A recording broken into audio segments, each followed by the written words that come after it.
cada um você tem um método. E cada produto você tem um passo a passo de produção. Muita gente pergunta, dá para me produzir mel e pólen ao mesmo tempo? Dá. Dá para produzir. Agora, dizer que você vai ter uma produção de superprodução de mel associada à superprodução de pólen, você não vai ter. Inclusive, se você colocar colmeias voltadas só para a produção de pólen, junto de colmeias voltadas para a superprodução de mel, a colmeia de pólen não vai conseguir produzir praticamente nada de pólen.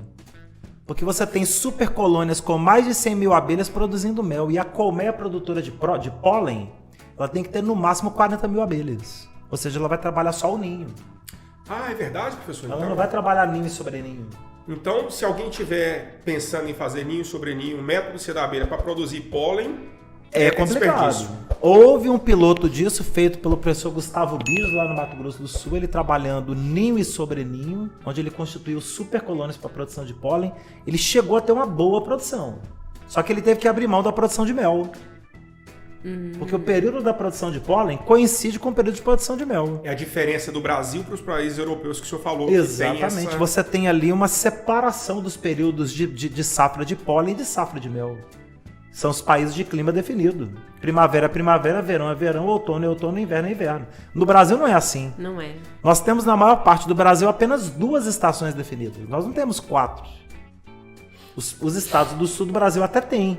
Mas até lá também, você não tem 4 estações definidas, igual você tem na Europa. Né? Aqui a gente tem 2 estações definidas. Uma quente e úmida e uma fria e seca. A gente tem 6 meses de muita chuva e calor. E a gente tem outros 6 meses de muito frio e secura. Isso em mais de 70% do território brasileiro. Então a turma tem que estar antenada nisso. Eu observo alguns apicultores, inclusive quem está querendo começar, né, no agronegócio abelhas, querendo já começar fazendo tudo. Eu quero ter mais de 10 caixas, eu quero produzir pólen. A própolis, a geleia real. A geleia. Quer fazer tudo ao mesmo tempo. O cara quer produzir tudo. E não funciona assim. Não funciona. É uma cultura, é uma produção que você tem que determinar o que você vai fazer, até porque existem investimentos diferentes, existe manejo diferente. Populações diferentes da colmeia, crescimentos diferentes de população, processos diferentes de seleção de rainhas. Porque você faz seleção de característica para superprodução de pólen.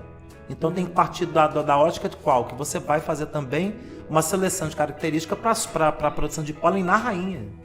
A mesma coisa vale para a própolis, vale para o mel. Às vezes a colmeia ela não é boa produtora de mel, mas ela vai ser uma boa produtora de pólen. Então o apicultor ele tem os mecanismos para poder avaliar isso e fazer. O que não dá, e Jande foi muito feliz na fala dela, você querer produzir tudo. Ah não, eu vou implantar uma apiária, eu vou produzir mel, eu vou produzir própolis, vou produzir geleia real, vou produzir cera, vou ficar milionário com a apicultura. Na realidade ele não vai produzir nada e não vai ganhar dinheiro nenhum. Vai ficar frustrado. Ele vai ficar frustrado, vai sair do setor falando mal do setor e dizendo ainda que o pessoal vende ideia errada da apicultura.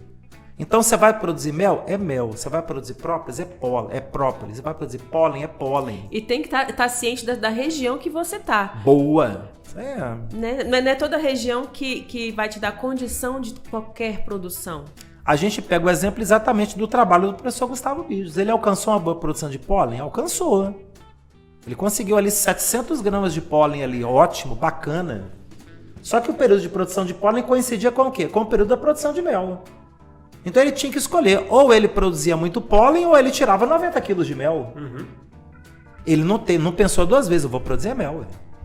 Porque a produção é muito maior, o ticket de valor, né? A venda do produto que eu vou fazer, o faturamento é muito maior do que o pólen, e ele vai dar de balaiada no pólen. Então você consegue produzir os 2, mas do ponto de vista do negócio, você vai no mel. Mas será que em toda a região do Brasil é assim? Não. Existe região que compensa, assim... Que são favoráveis ao pólen.